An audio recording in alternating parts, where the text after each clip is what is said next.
civilian clothes. However, her hair was a mess, her blonde locks tangled on her shoulders. So maybe she'd been in a scuffle with these guys after all. Kendall wasn't the messy hair type. Nope, all priss and polish for her, and never a hair out of place. People didn't call her the Ice Princess for nothing. However, that wasn't an Ice Princess look she was giving him now. "What do you want?" Aiden asked the men. "Your gun on the floor." Again, it was the one on the right who answered. No unusual accent. He was a Texan, and the nondescript dark pants and t-shirt didn't give Aiden any clues either. "Do it now," the man added, and he jammed his gun against Kendall's head. "Or else she'll pay the price." The last thing any lawman wanted to do was surrender his weapon, but Aiden was wearing his usual backup gun in a boot holster. Maybe he'd be able to get to it in time, if things turned uglier than they already were.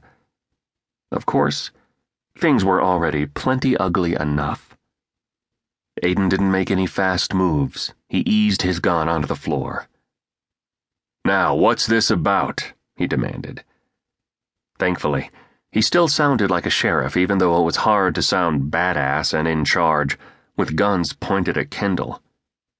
"You're gonna do us a favor," the gunman said. Even though the ski mask covered most of the gunman's face, Aiden could have sworn the guy was smirking.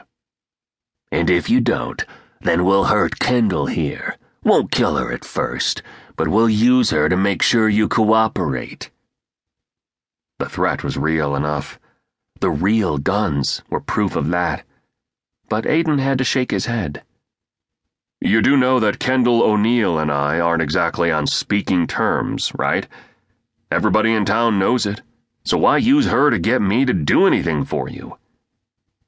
But his question ground to a halt, and Aiden's gaze snapped back to her.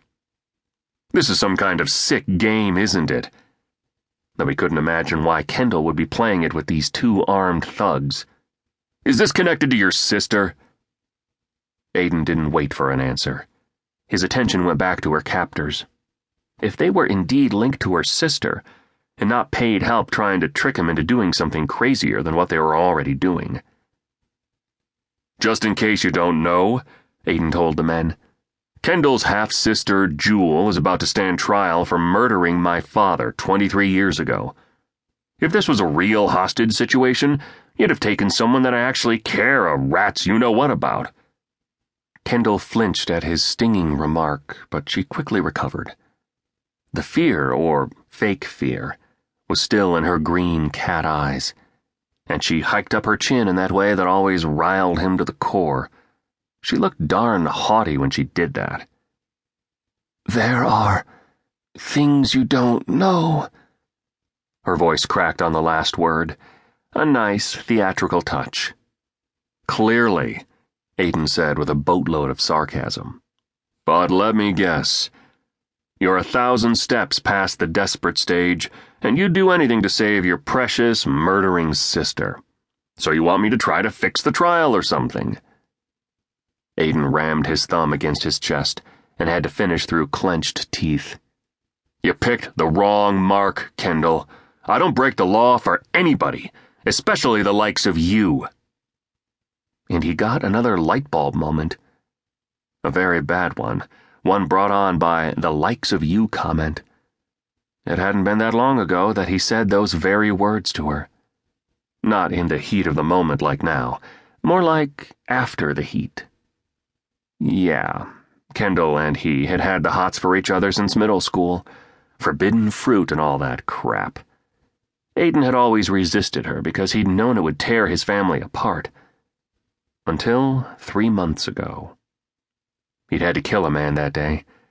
A domestic disturbance gone wrong. Then he'd had a run-in with his mother. Then another run-in with one of Jewel's smart-mouthed daughters.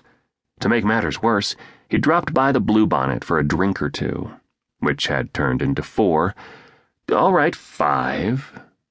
And he'd run into Kendall. Aiden hadn't asked her what kind of bad day she'd been trying to erase with those shots of high-end whiskey she was downing like water.